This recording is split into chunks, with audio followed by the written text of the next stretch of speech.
Olá, daqui é a Margarida do Fumaça. Primeiro, duas novidades, fazes parte da comunidade Fumaça. Este mês os eventos estão de volta. A 23 de setembro há um Ask Me Anything sobre a exploração de lítio em Portugal. Vamos olhar para Covas do Barroso, em Boticas, no Alto Tâmega. A nossa convidada, Aida Fernandes, é lá moradora e presidente da comunidade de Baldios. Podes vir colocar-lhe as tuas perguntas via Zoom a partir das 9 da noite, dia 23 de setembro. E uns dias depois, a 27 de setembro, há a visita à redação. Das 6 da tarde às 8 da noite, podes vir conhecer o nosso cantinho em Lisboa, conversar com a equipa e outros membros da comunidade de Fumaça. Basta teres uma contribuição mensal ativa. Se ainda não fazes parte, vai a fumaca.pt/contribuir e considera juntar-te. Agora sim, sobre esta entrevista.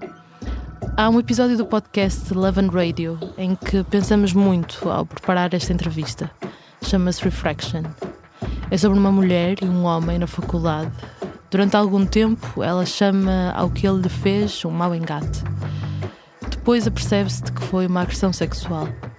Ela descreve assim o que se passou a seguir. Eu queria chamá-lo a atenção, mas eu queria que ele fosse capaz de se chegar à frente por si próprio.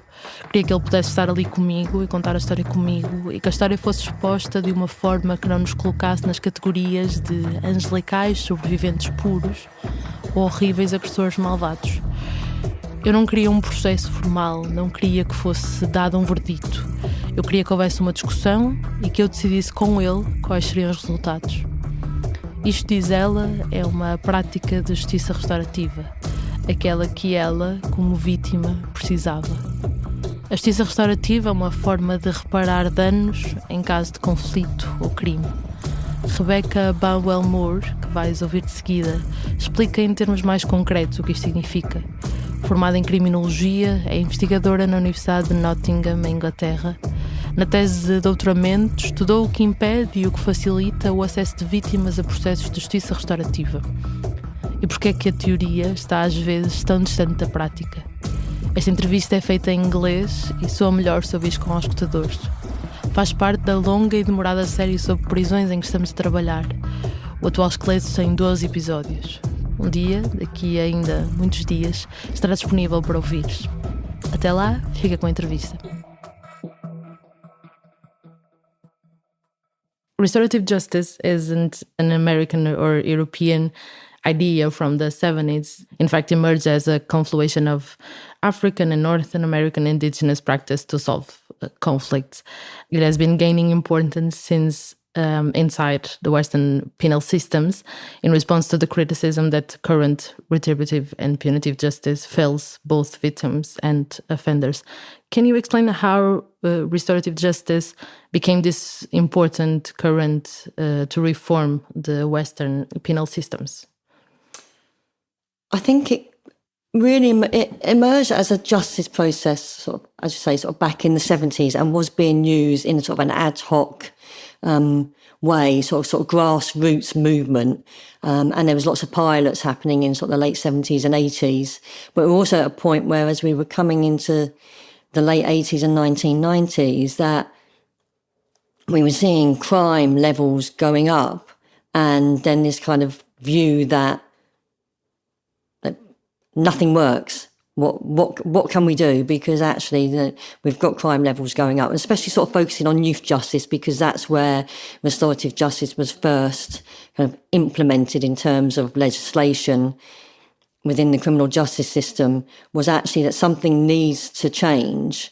And it was about how do we encourage people to take responsibility, and how can we also give victims sort of their not their day in court, but actually how do we put them at the heart of the criminal justice system? Because if we don't have victims coming forward and reporting crimes and being witnesses, then the criminal justice system just falls apart, and justice as a whole falls apart. So we need victims to have trust in the criminal justice system and to see it as a legitimate process.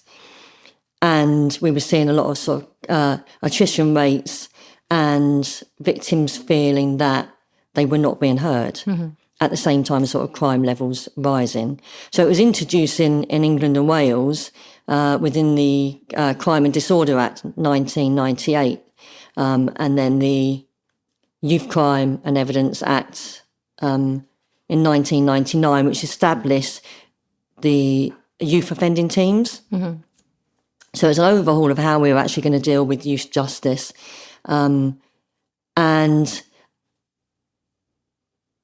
that was when restorative principles were introduced into the youth justice system, so that actually youth justice would be based on restorative principles.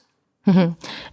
It's interesting that in England and Wales, all victims, regardless of the offence that was committed or the age of the offender, have to be, in any stage of the process, given the right and given the information on restorative justice practice. Yeah.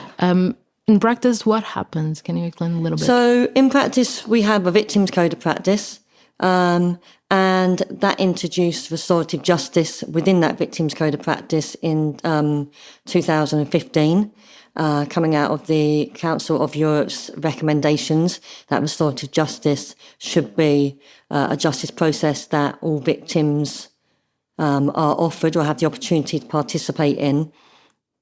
So in principle, all statutory organisations, so police, courts, probation, etc., they're statutorily obligated to offer the victim the opportunity to participate in restorative justice, or to give them information on it and how they can participate.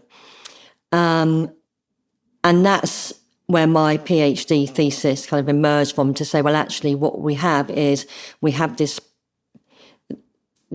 guidance saying that all victims should be offered restorative justice.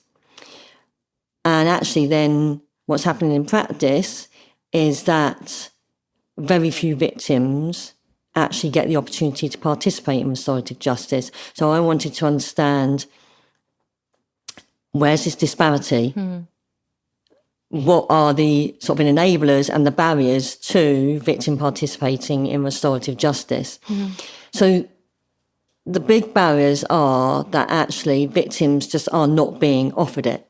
So criminal justice professionals see it as an optional extra. Do you think that happens because people don't believe it works, or they don't... for instance, is there solid studies demonstrating the effectiveness of the yes, system? So my PhD supervisor, Professor Joanna Shapland, headed up a £7 million Home Office funded pilot of restorative justice, which commenced in 2001 and ran until 2004. And the last valuation report was published in 2008. And that was the first piece of research that looked at the feasibility, the possibility of using restorative justice with adult offenders and for serious offences. Because, as I say before, it had predominantly been used within youth justice and for low-level crimes, so crimes that actually could have been dealt with out of court, but they could be dealt with through restorative justice. So Joanna Shapland's Home Office study looked at it for violent and serious offences and found that actually it could reduce reoffending rates by 14%.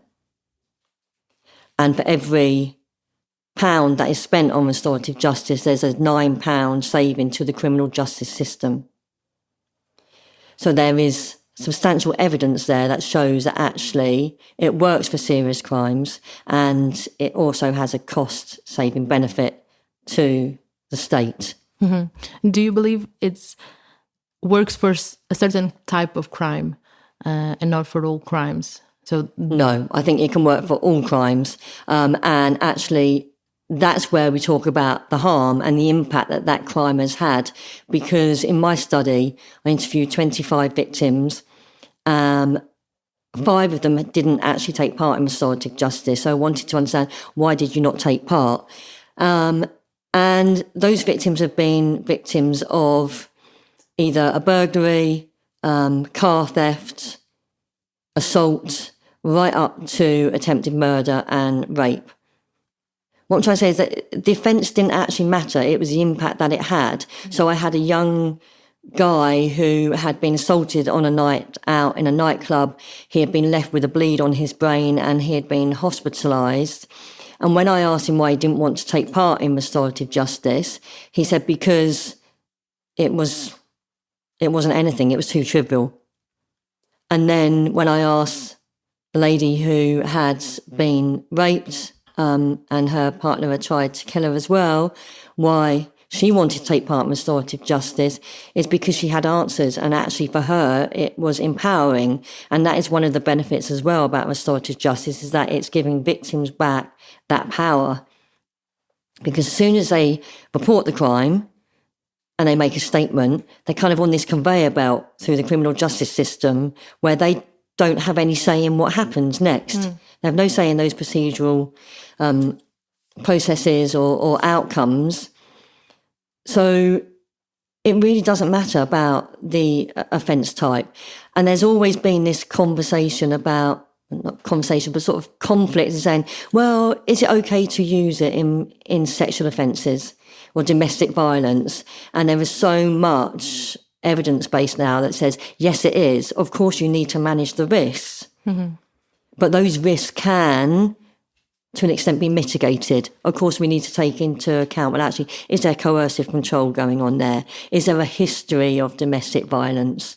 And all of these factors need to be considered because each case is unique. So what we should be doing is not ruling restorative justice out per se and saying, oh, well, actually, there's a blanket ban. And that's what we found here in England and Wales, in that actually there are some police forces that have a blanket ban on using restorative justice for those types of offences. Because people do the correlation of restorative justice and forgiveness. For instance, I wanted to read you a quote from Fania E. Davis. She's an American scholar, activist, and social rights attorney. Yeah. I think one of the main voices for restorative practice in the US. Yes. And she defined it as a justice that seeks not to punish, but to heal, a justice that is not about getting even, but about getting well, a justice that seeks to transform broken lives, relationships, and communities rather than damage them further.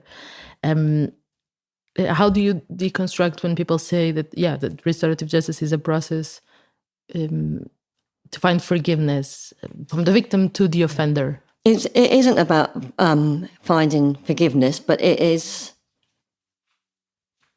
sort of a process of empathy in a way. It's about understanding the other person's perspective, what led to that person committing that offence, and also for that person that's committed, that caused that harm, to understand the impact that that has had.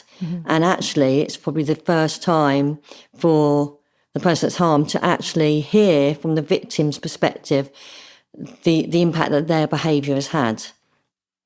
And if we shame people, then actually we can use what's Braithwaite would term as reintegrative shaming. That yes, that person has to be shamed to an extent, but actually it's about reintegrating them back into society, because the more that you ostracise somebody, then the more likely they are to reoffend. But coming clean about your crime and publicly doing so, there's an element of shame in that as well. There is an element of shame in that, yes. We're not saying go and stand somebody on a corner with a billboard that says, I'm a criminal, or for us, sort of 10 years ago in probation, we had sort of a payback system where people go, and they still do go out and do community hours as sort of reparation, but you cannot put a high-vis jacket on one of those people saying community payback, you're labelling them, whereas actually what we need to do is say, okay, what has happened? What do you need to do to be a better person? How can we help you? So it's actually one of the sort of thinking about the social discipline window is actually restorative justice does things with people rather than for or to. It's about doing it with that person and allowing that we had this real issue of this sort of dichotomy of zero-sum victim-offender. But actually, if we look at the offender population, if we look at the prison population, then we know that 50% of offenders say that they have a mental health issue. If we look at all the adverse childhood experiences, educational exclusion, chaotic lifestyles, we have a care home to prison pipeline where actually a huge majority of those young people that have been in the care system end up in prison. So these people are to some extent a victim. And unless we help them to see themselves as worthy people, then we need to rehabilitate them, but we also need to reintegrate them. And it's about giving those people some sense of dignity and self-worth. And the prison system does not do that whatsoever.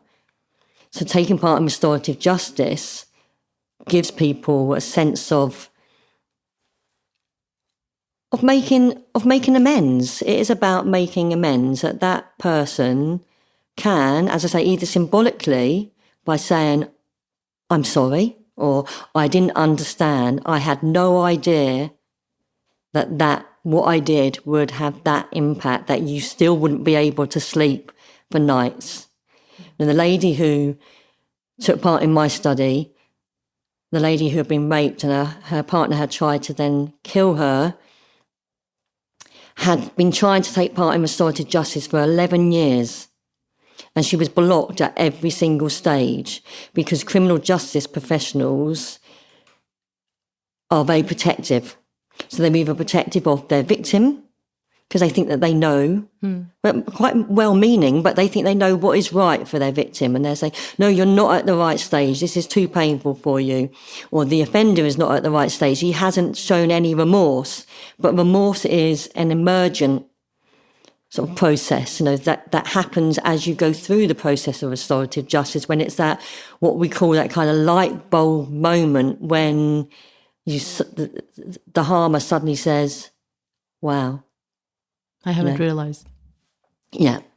And at no point through the criminal justice process does the harmer have to listen to the victim.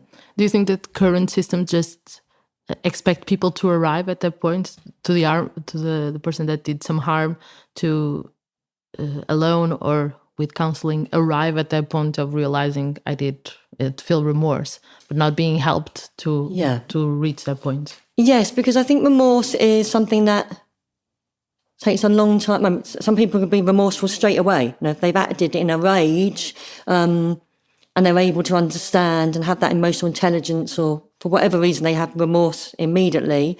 Others, that can take a long time. I worked in the youth offending team and I had a young lad who was about 15, 16, who I did some restorative work with. I said, we're going to do some restorative work. We're not going to get, not restorative justice, because I'm not expecting you to meet your victim. This is not what this is about, but we're going to think about the victim, that victim awareness, which then leads on to then potentially a restorative intervention. And when I said to him, how do you think that young person might feel? You've assaulted him.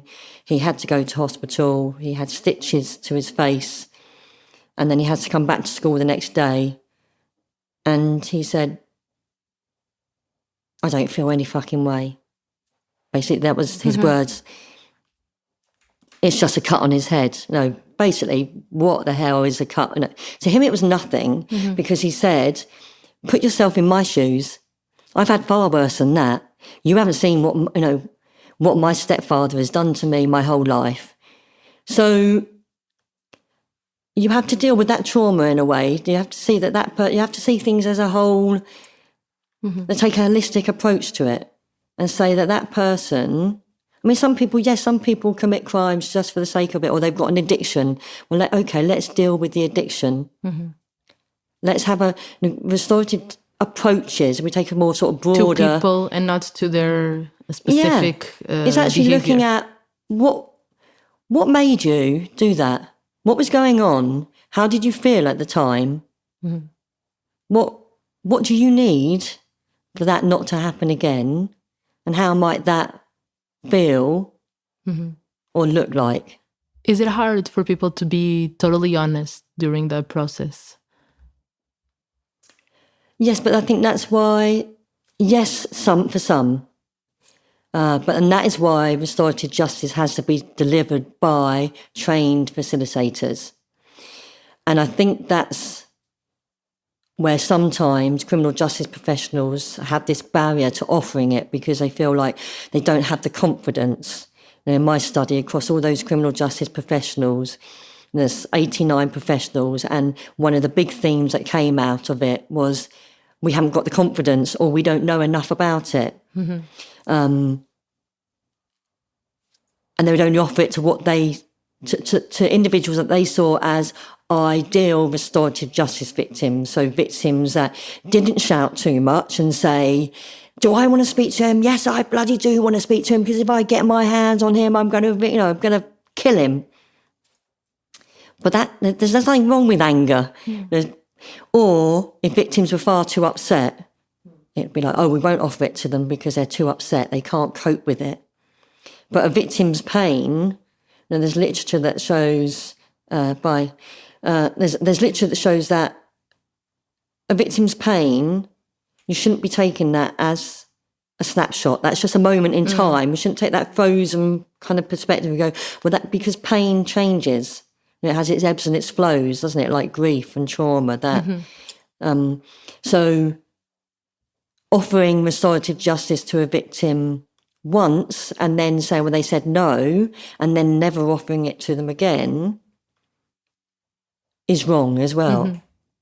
So sometimes they say, well, we sort of mentioned it and they weren't interested. Good. So, that's it. Many of the prison staff that we have been interviewing for this series firmly believe in the power of prisons' dissociative effect, saying that people who are terrified of the consequences of their actions commit fewer offenses. Does restorative justice, as you view it, address this notion or reject it?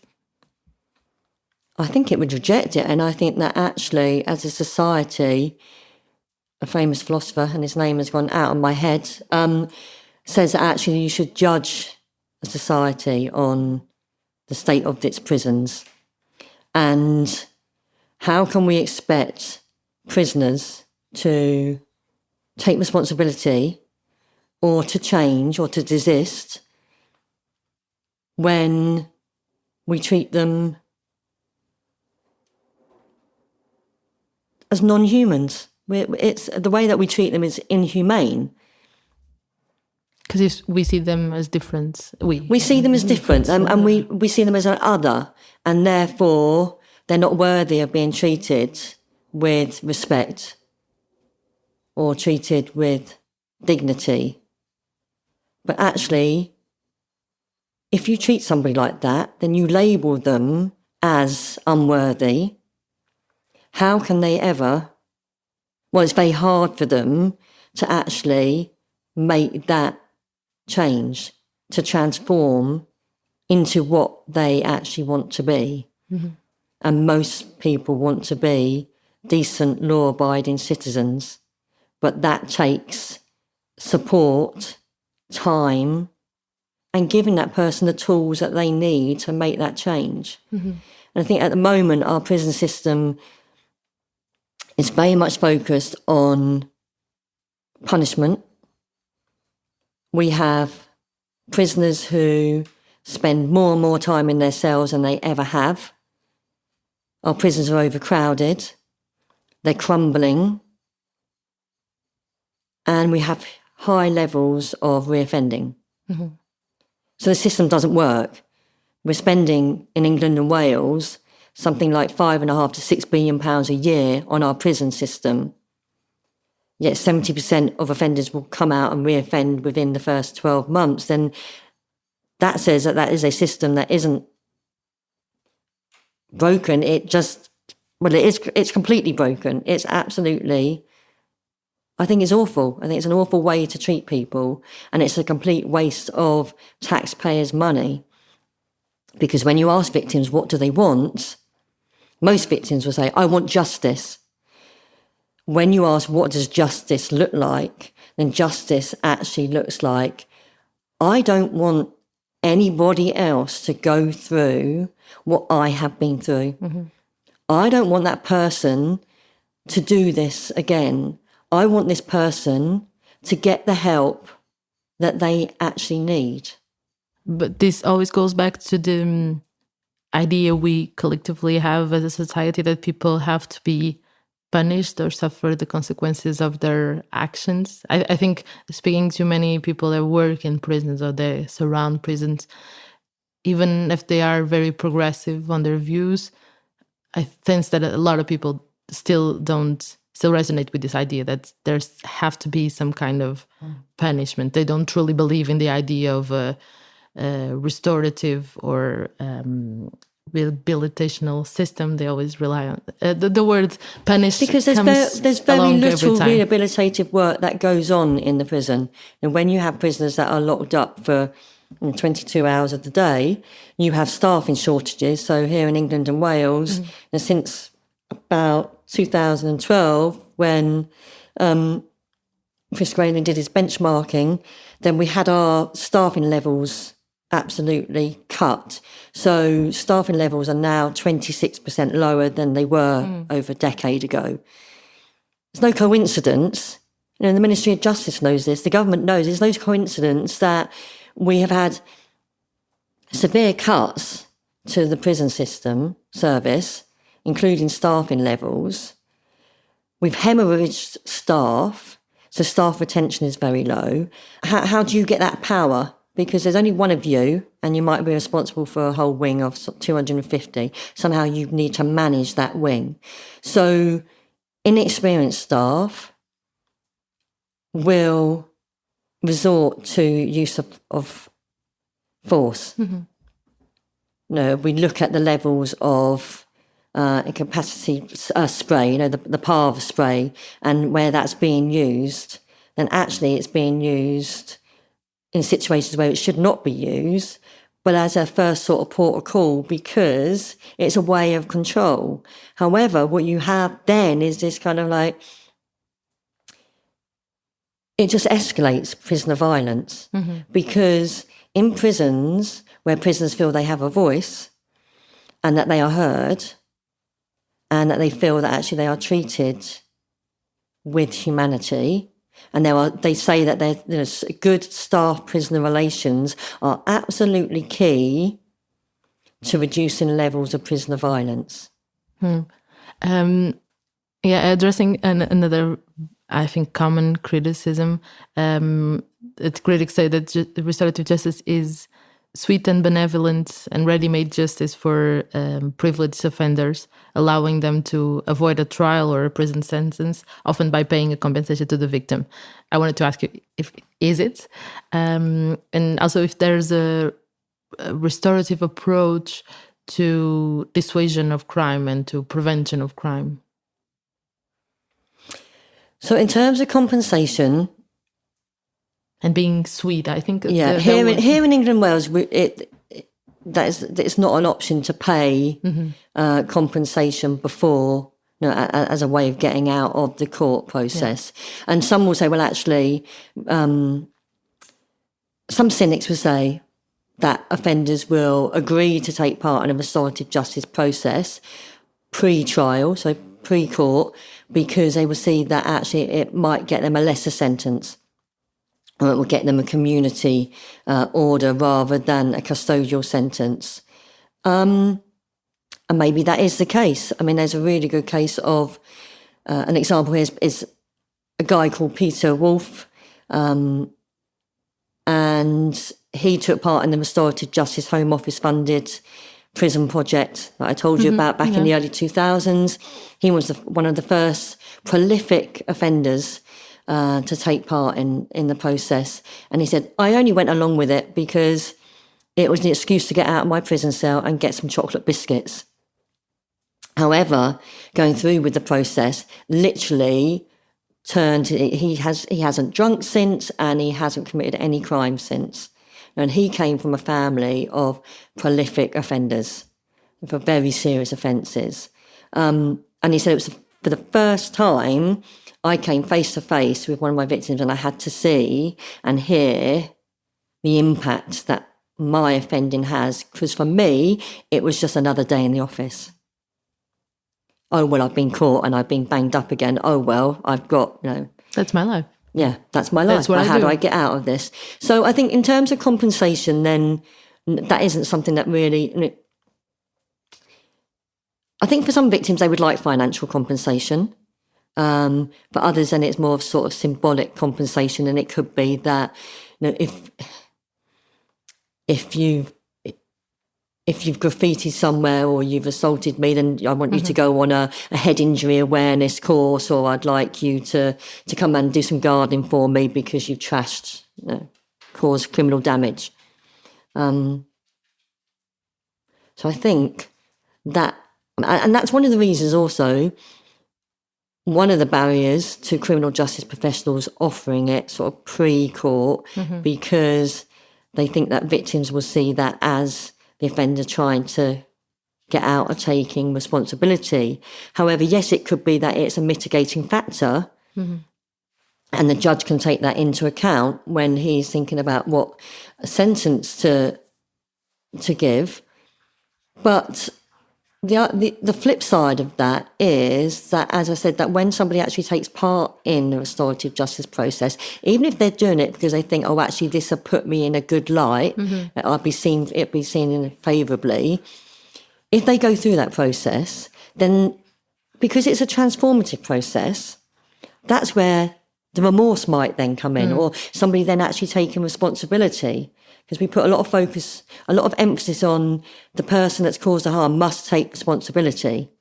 They don't have to take full responsibility. They could just say, yes, I'm guilty. They might have a ton of excuses as to why they've done it, but as long as they've admitted guilt, then they can take part in that process. And if you're saying to the victim, and that's through that preparation, look, this offender has not taken any responsibility. How is that going to be if you speak to him or her and they haven't taken any responsibility? Then that's down then to the victim to decide whether it is a process that they still want to carry on. But even offering a victim the opportunity to have restorative justice is empowering, because it's giving them, it's including them in the decision-making process. So people think, oh, they must meet that person face to face. But actually, being offered it and having a conversation with a restorative justice facilitator, for some victims, that's enough, because they said, somebody has heard my story.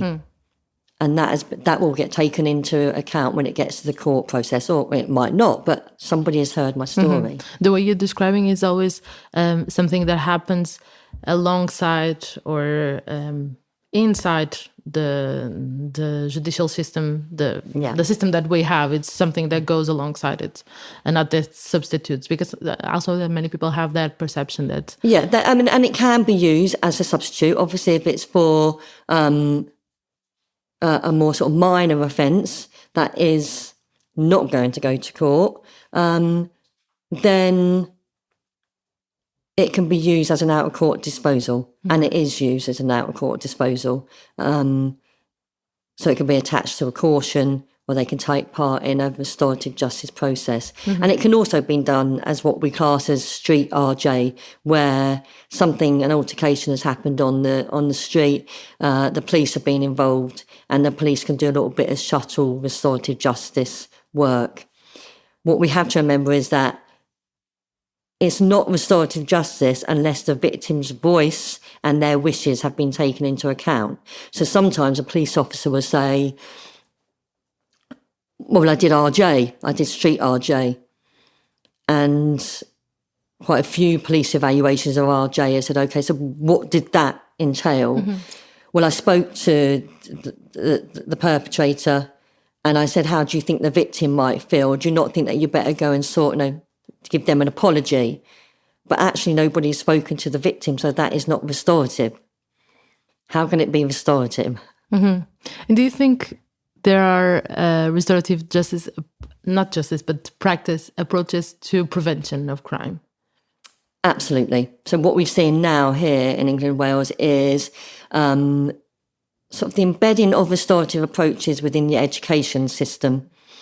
And we must remember that we have this education to prison pipeline, and that educational exclusion, if the children that are excluded from school, they are more likely to end up in the criminal justice system and are more likely to end up in prison.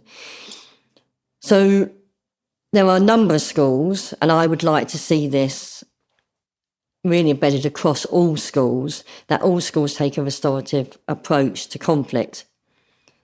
And where schools are doing that, then they are having some really good outcomes. Not just, you have to change the organisational culture. You can't say, oh, well, we just use a little bit of restorative justice in prison for prison-on-prison conflict, or we just use it between pupil and pupil. You have to embed it in the whole culture of that organisation. So if you've got a teacher and a young person that are having an argument, or you've got teacher, with another colleague, it has to, or teachers with parents, etc., it has to be embedded in everything that you do.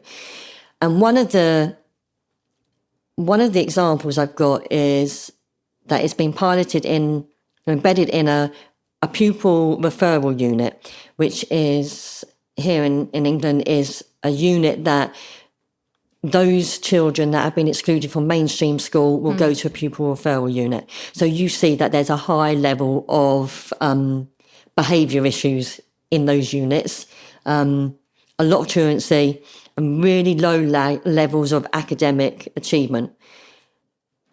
In this pupil referral unit where it's been embedded in Gloucestershire, they have seen a substantial reduction in levels of disruptive and violent conduct. The relationships between the pupils and staff members has improved significantly. Truancy levels have gone down, and those children's reading levels have gone up by 2 years. Because they've been treated, they've been taught how to deal with conflict, how to manage your anger, how to manage difference, how to be able to talk through, okay, well, this has happened. What's going to happen if you say, right, I'm going to get my own back on him, right, that's it, we're going to go and smash the car up because that teacher's really pissed me off today. There's that escalation. So how do we can use it as a de-escalation tool. Yeah. I want to go back to something you said about the risks and the revictimization risks that can be involved in restorative practice. One of the risks is, as you said, the offender dominates or exercises violence or psychological manipulation over the victim. That's also a fear in cases of domestic violence. For instance, that's why in Portugal, public crimes considered the most serious have been excluded for now from the criminal. We only have a criminal mediation system. Do you believe that all offences can be mediated and can be brought into the restorative practices? Absolutely. I mean, yes, every offence. And there will be offences, specific, unique cases where it is not suitable or that person is not in the right position. Maybe with some work they might get to that point, but they can take part in some form of restorative justice. As I said, having a restorative conversation or being able to pass the messages on to their perpetrator. But those risks can be mitigated. I think we've become a very risk-averse society. So we're like, can't do that, we can't do that. We need to we need to manage that risk. We can't manage every risk, but you can think, okay, so if there's a risk that we think there's coercive behaviour, then those types of offences will always have two facilitators in that process. And a lot of preparation will be done. So you might actually be talking with lots of other professionals that have worked with those individuals. And it may be that you know what the signals are. Yeah. What are You the red understand flags? What are we looking out for? So it's around preparation. And at any point, if you really feel that actually that individual potentially might be being coerced to going through this process, then that process can stop at any time. Mm-hmm. But I think that we shouldn't be ruling something out because we feel that actually the offence is too serious. Because there are examples of bereaved family members who have taken part in restorative justice. We have a couple in the UK who do a lot of prison work called Ray and Vi Donovan. And they are parents of their teenage, I think my mate might be like 18, 19 at the time, their son was killed in quite a violent incident, and they have met with the perpetrators, and they got such a lot out of the process. They were able to get that closure. They were able to have that understanding, to ask those questions. Why? And that's the biggest question. Why? Why me? Yeah. So why did you do that? And then also there's another one called, really nice young lad called Jacob Dunn, and he did a TEDx talk, and he was on a night out, and at the time he said, I wasn't a nice individual. I just used to fight all the time, every time we were out. We got this call from friends saying it was kicking off at this pub. I went there, I saw this guy who was actually on a night out with his dad. They'd been at the cricket all day. He said, I ran over, I punched him, he fell to the floor, and he died. And since he served a custodial sentence for that, he's met with the parents of the lad that he killed, and they've worked really, they've done intense restorative work together. And the parents actually say, we just want you to do really well in your life. And he said, somebody saying that to me, having some actual belief in me, made me go on and actually change my life. And he went on, he's now done a degree in criminology and does lots of talk. So I think it's that, it's not a one size fits all. It's every individual case should be taken on its own merits. Mm-hmm. Also, advocates of restorative justice say that restorative justice doesn't try to undermine the protection of already protected legal assets, people's lives, property, but it tends to protect the victim and its needs. How do you think a restorative justice approach is when the victim wants the offender to be punished? For instance, my question is, does restorative justice recognize the legitimacy of an unforgiving victim or a non-perfect victim, as you said earlier? Can that be also a restorative justice process? And can restorative justice respond to that victim in a certain way? Yes, because that victim may still have questions. And so it doesn't have to be about forgiveness. And actually that victim or the crime is that serious that, yes, of course, the perpetrator should serve a custodial sentence for that, if it is that serious. But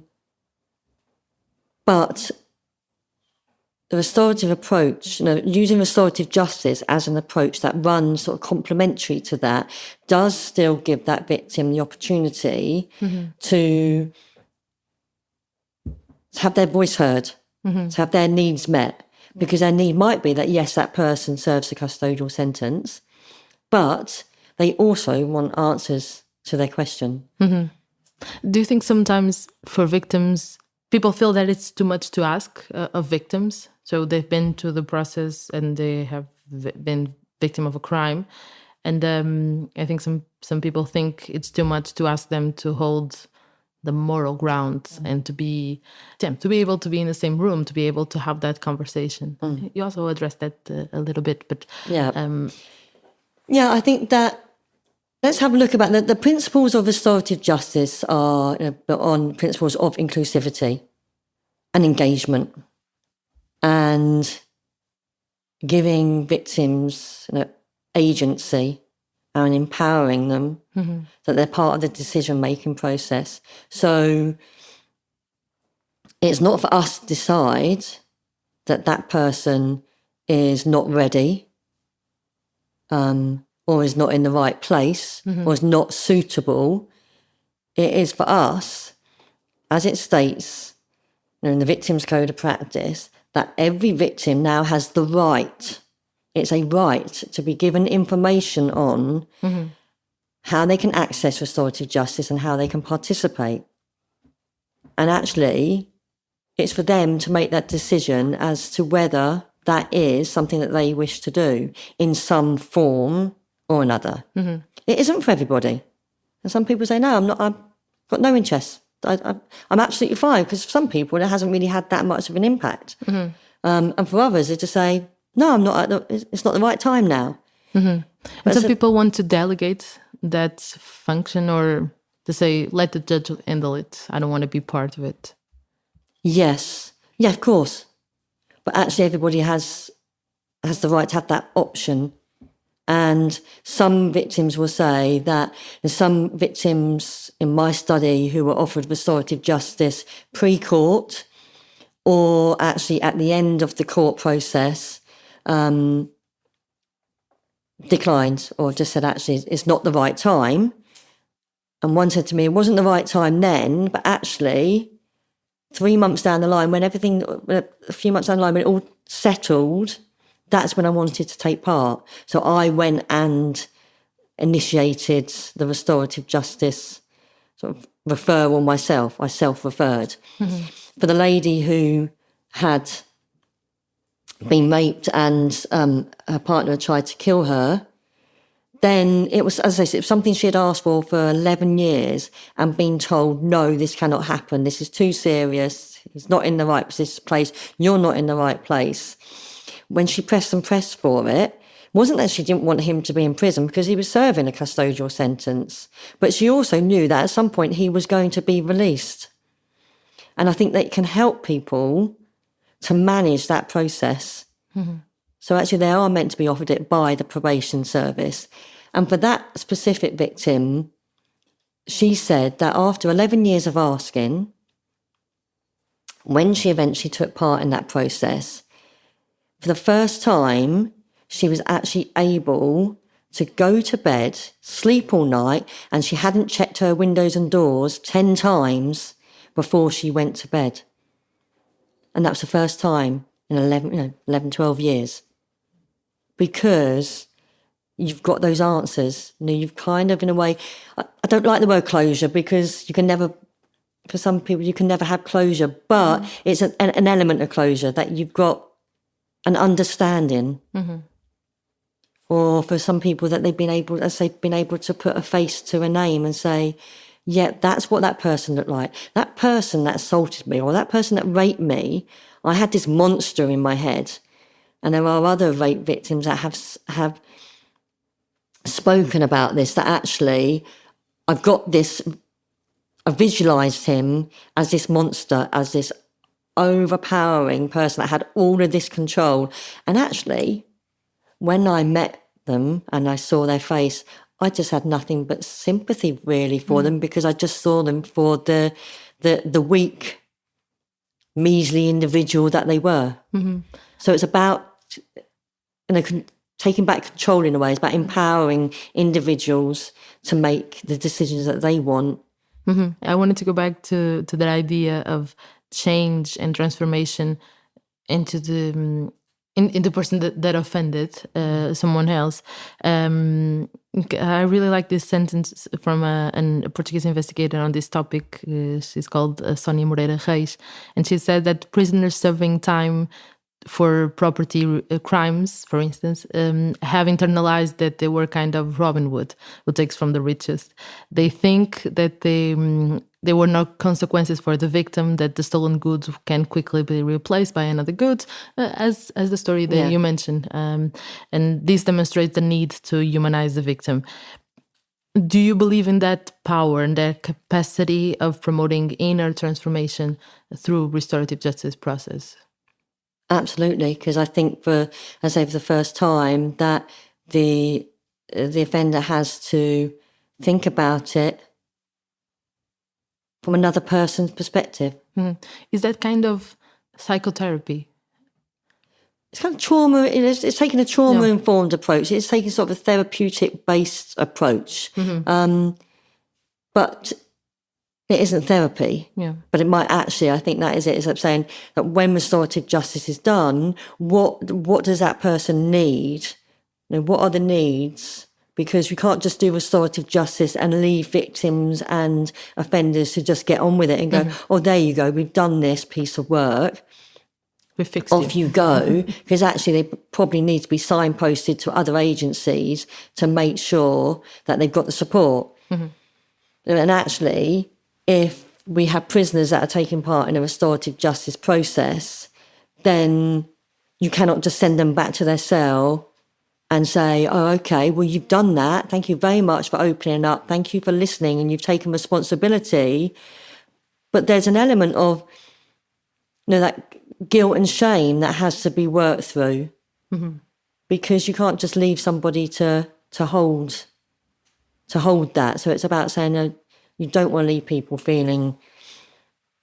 So it has to be a really well managed process. Yeah, I was saying that because I imagine here, as it happens in Portugal, there are very huge gaps in people's access to mental health care and psychotherapy. So sometimes the system finds these loopholes to put in another approach that are supposed to be holistic, not just restorative justice or psychotherapy. Yeah. And you said sort of about, goods, and I think that actually it can be used for any offence. And some people say, well, there's no victim, but we can argue that there is no such thing as a victimless crime. And when I sat and observed the sycamore tree, so that's the victim awareness course based on restorative approaches in HMP Winchester, some of the prisoners, and most of them are doing at least 10 years for serious offences, and one prisoner said to me, when the question was asked about, well, who is your victim? Well, there are no victims. I just got caught allowing a load of Class A drugs to come in through at the docks. No harm. Interestingly, a couple of weeks later, after it's a weekly session, a 6-week programme, he actually realised that there were victims, that the victims were those people that were dealing drugs, that were so dependent on drugs that they would do anything in terms of prostitution, stealing. And so that ripple effect that an offence has on the wider community. And he actually was able to see that. And he was also able to see that the victims were also his family. That because of his offending, he was now serving a 10-year custodial sentence, and the impact that had on his family was absolutely huge. So it's just being able to see it through a different perspective, and that takes time. That's what I'm saying. You can't just say to an offender, "Hey," or to a victim, "Hey, do you want to meet with the person that mugged you last week?" Then most people would be like, "No, I don't." Or some people will say, "Yes, I bloody do. Get me in there with him," as I said earlier. But if you say, "Do you have any questions? Is there anything that what do you need? What are your needs?" So it's about making sure that restorative justice allows us to meet victims' needs, and actually at the same time we can address those needs actually of offenders. So they say it's not one or the other. Do you believe that is going to be the system? So is restorative justice going to become, or should restorative justice become the only resource, like mandatory restorative justice? I don't think that it should be a mandatory process, because part of its uniqueness and part of the magic of it is actually that it is a voluntary process. You can't get people into a room if they do not want to be there. Could be cruel to and it can re-victimise victims. And that's what it's around the preparation, that victim knows that that person is going to come in the room and they are not going to apologise for what they've done to you, or they actually still believe that what they did wasn't wrong. But what I would like to see is that actually victims are offered it at every stage of the criminal justice system, as they should, that it is built into a clear processes, that it isn't just left up to individual criminal justice professionals to make that offer. And that offer shouldn't just be what we class as an opt-in offer. It should be that actually it's an opt-out. No, we are going to contact you and we are going to, if that's okay, come and meet with you and talk to you about restorative justice, rather than being like, well, we offer restorative justice, and if you fancy doing it, then fill this form in or give us a call. And then those agencies wonder why victim participation or engagement levels are so low. They're sat there wondering why the phone doesn't ring. But also, I think, as we do here in England and Wales, in the family courts, to try and keep families out of court, they have to go to a mandatory mediation meeting. So we try to get any family issues or conflict to go to mediation. And the way that we now do that in the court process is that both parties have to go to a mandatory mediation initial assessment meeting. That's not with one another, but it's with a mediator. And then it might not go any further than that. But actually, that mandatory meeting means that person has to have a conversation about what is mediation or what is restorative justice.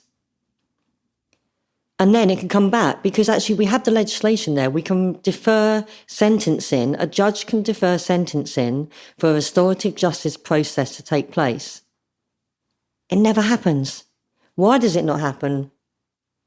Because actually we've got cases now that are taking up to 2 years or more. If it's a serious offence, such as a sexual offence or rape, they can take up to 3 or 4 years to go through court. What does that do to the victim?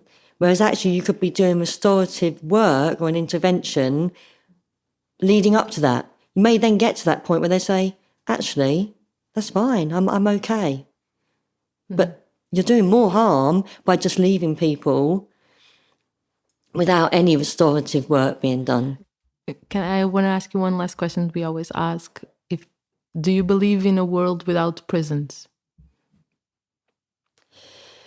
Am I an abolitionist? I suppose I would say I'm close to it, because actually prison doesn't work. And so much research is done, so much money is ploughed into trying to make the prison system work. Doesn't rehabilitate offenders. But I do believe that there are some prisoners who do need to be, for the very, very serious offences, but I think it is used far too much. We have a huge number of prisoners that are serving sentences for 12 months and under. How can you do any rehabilitation work with somebody in 3 months or 6 months? What you're doing is you're actually ruining those individuals' lives, when actually they could do with community sentences that really support that individual to address their offending behaviour, so that you can give them the tools and the mechanisms that they can desist and that they can change their lives around. Because putting somebody into prison for a non-violent offence does nothing but harm that individual and wider society, because it has a ripple effect on the number of families that we have in this country who have a parent that is serving a custodial sentence. The impact that has on those children, and we know that they are then more likely to get involved in criminality themselves. So we have this vicious cycle when actually we could do something completely different. But we're so driven by this view that we need to be punitive, and that somehow we believe that the public want us to be more punitive. So let's build another 20,000 prison places here in England and Wales, because that solved the problem. Oh, and actually, if somebody commits a serious crime, we give them another 10 years. So do you really think that when somebody is carrying out a knife crime, that in their head they're thinking, oh, I'm going to get an extra 10 years for this crime than what I was going to do? No, I'm going to serve 25 years. That's not going through their head. So I don't think that... Dissuasive works. No, being punitive does not work.